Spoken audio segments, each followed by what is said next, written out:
what's going on? So I'm actually gonna start ranking some of the Spider-Man. Number 13, I got Morbius. Yeah, it's not the best. It's not the favorite. I enjoy watching it in theaters. We got it on DVD. We watched it one at a time. It's fun. We'll see if Morbius even comes back into the franchise. But it was fun. I liked it. Spider-Man Far From Home. You take Spider-Man out of New York. You give him a costume change. It's a fun character story about loss of a mentor. Not a great Spider-Man movie. It's a good Spider-Man movie. It's not a great movie. Venom Let There Be Carnage. This is a fun movie, but it's not that good. Not as good as the first one. It's just not. Number 10, I have Spider-Man 3. This is fun. Sandman's great. Venom's cool. Whatever. Spider-Man's just acting weird. He's MJ's acting weird. Harry's acting weird. It's just everything we loved in the first two is toned down. Everything we hated about the second one is toned way up. And it goes to comedic. If Sam got to do what he wanted, this movie would have been a 10 out of 10. Except it's more like a 4, 5, maybe. But it's still enjoyable. It's still fun to watch. Venom, again, this is one that is enjoyable to watch, but you can't take it too serious. It's fun. I really like Riot, actually. I like the scientist's concept. I like that it's not really a traditional, it has like a 2000s feel, more like a 90s concept, kind of a generic concept.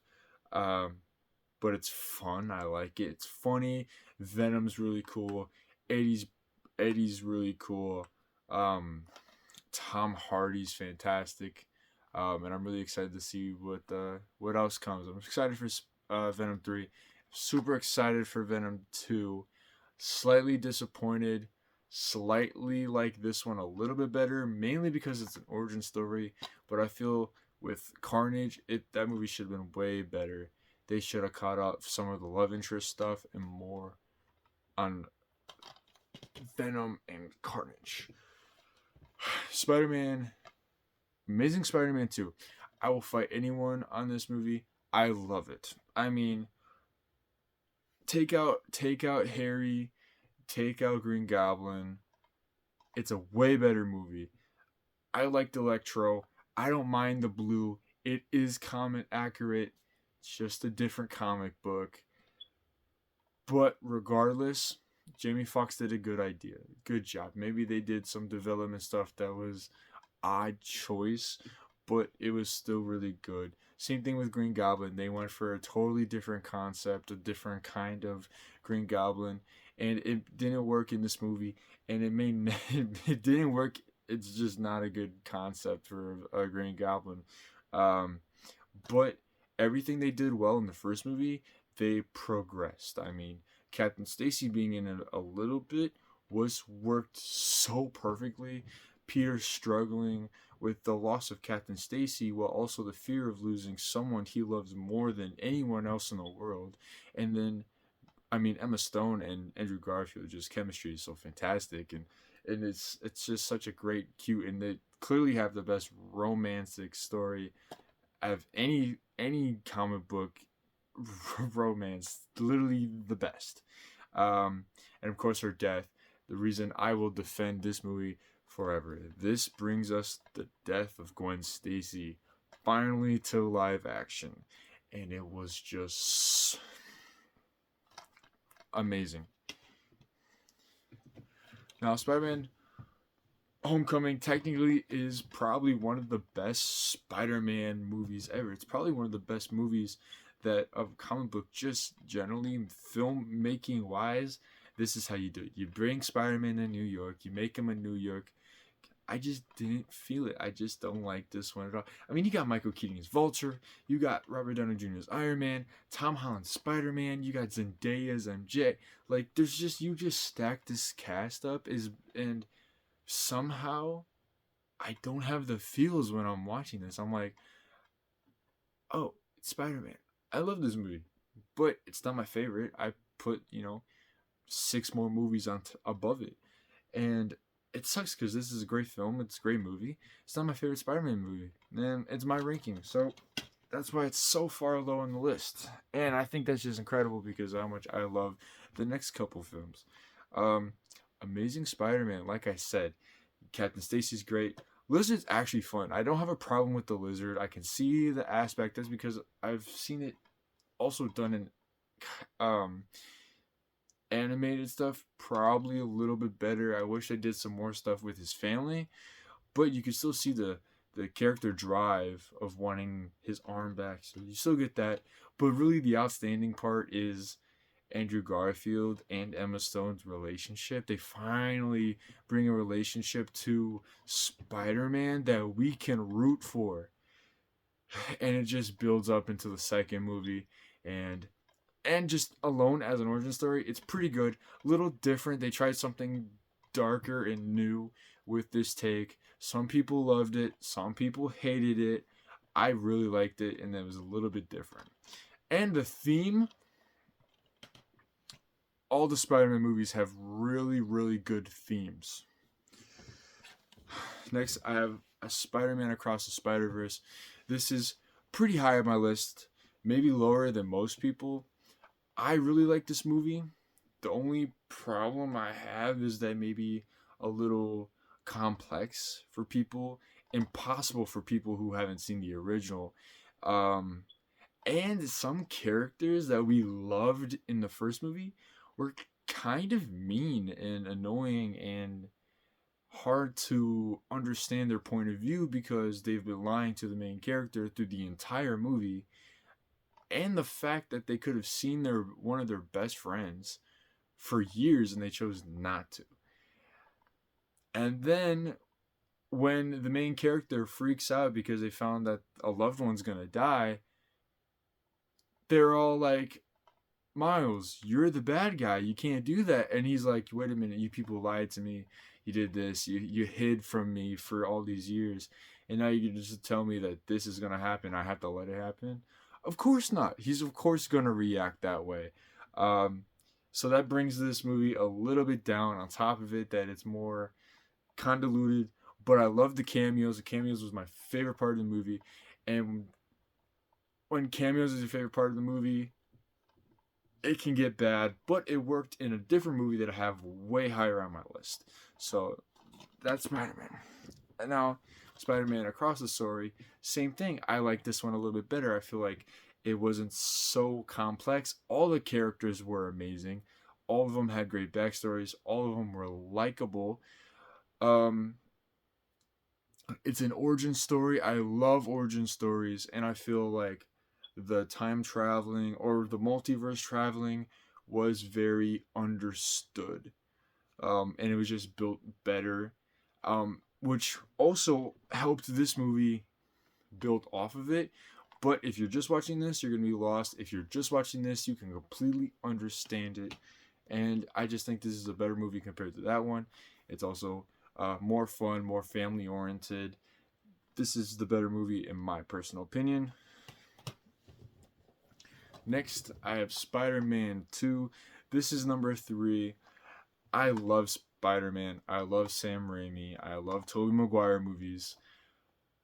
I love this movie, and it's higher than most because of like certain stuff. Like you get Spider-Man getting crapped on, which really isn't a W, but just the way that you can make him feel like a normal person just is incredible. Him losing his powers, him like just turning his back on Spider-Man and realizing why he needs to be Spider-Man when he runs into a burning building with no powers. It's just incredible. Um, this movie's beautiful. There are some things that I really just don't like. Um, I don't like MJ. I hate her hair. Her hair is such a different. It's like orange. It's like really bad. It's really straight. I don't like it. I wish they kept the same hair in the original movie. Um, that's small. I also just don't like MJ as a character. She plays games. She's here and there. She gets a fiance. She leaves him at the wedding. In no part are we rooting for MJ. Same thing with Harry. Harry gets bitter, which honestly you can kind of understand, but he's just salting all the time. He's he's bullying his best friends. He's blaming Spider-Man when really that just brings up continuity errors, because wouldn't you know that your father was the Green Goblin? Yada yada yada. Two of the main characters were not very good characters, but it also added why Spider-Man was so good, and it evens out in this movie. Also, Doctor Octopus, 10 out of 10. Number two, Spider-Man No Way Home. I mean, this was such an event. You had to see this in theaters. I loved it. I mean, it continued so perfectly with Tom Holland's story.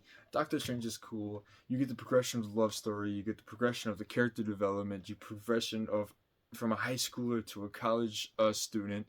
You just get so much progression. Then you add multiverse stuff where we see three different Spider-Mans, where we see freaking Green Goblin, Doctor Octopus, Electro, Sandman, and the Lizard. On top of that, we get a little bit of Venom, which we could have got more, but it made sense why he wasn't in it. It just sucks that we had such a build up and didn't get anything. But this movie is fantastic. I would argue that it is better story wise than a lot of people. I do argue that because Tom Holland had a full progression of story arc, and then so did Andrew had a progression of the story arc. Toby not so much, but he's also the OG who has more of his stuff put together. Even though his movies weren't really completed, he just it felt like everyone had a complete story arc. So I argue that this movie just is complete and it is really good. And it's just an event. If you haven't seen this, I'm sorry for the spoilers, but go watch this because it's crazy. But I mean, everyone knew. Everyone knew a year up before this movie even came out. I mean, you had people spoiling it. You had leaks everywhere. You had footages leaked. You had scripts leaked. You had people, insiders telling rumors. I mean, there's a reason this trailer was the most viewed trailer ever in history. And this movie is like one of the movies during COVID that made $1 billion. Like, this movie was the biggest thing in the world.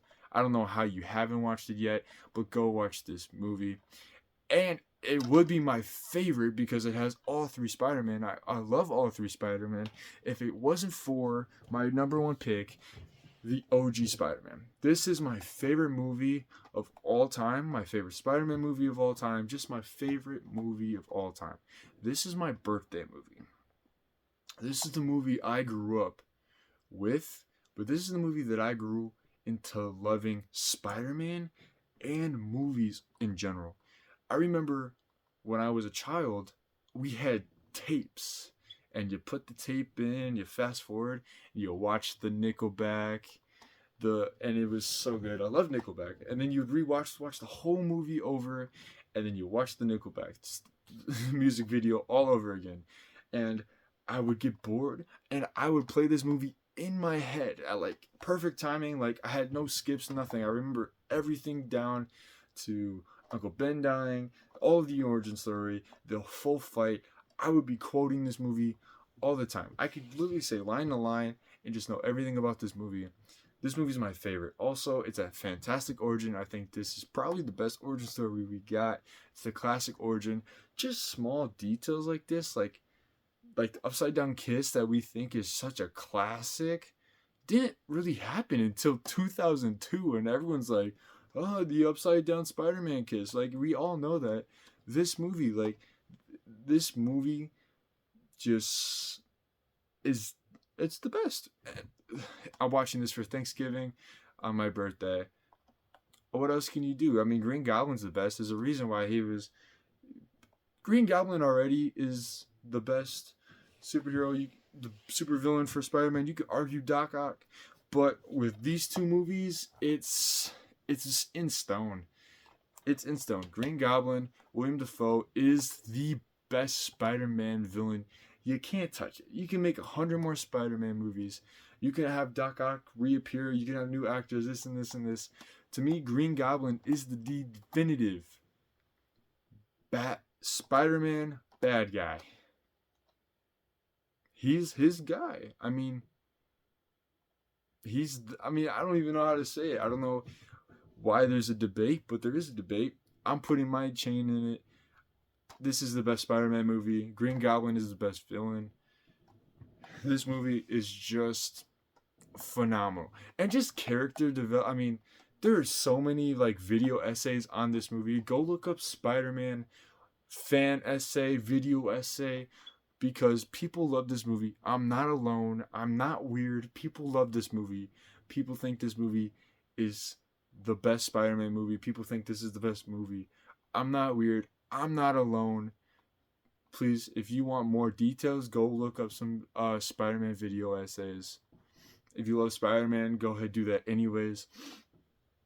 But yeah, this is my opinion of being the best Spider-Man movie of all time.